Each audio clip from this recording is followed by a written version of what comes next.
India आघाडीच्या पंतप्रधान पदाच्या चेहऱ्यावर संजय राऊत यांनी पुन्हा एकदा भाष्य केलंय।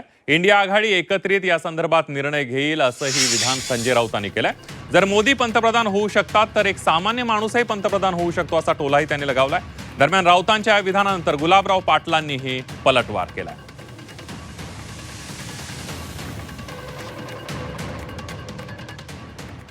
लक्षात घ्या की प्रधानमंत्री पदाचा चेहरा उद्धव ठाकरे ठरवू शकणार नाही।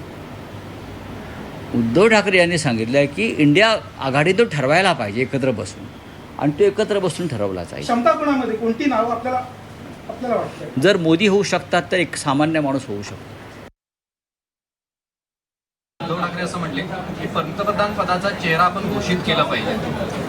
आता ते चेहरा पाहिल्यानंतरच घोषित करतील ना, अजून चेहराच माहीत नाही।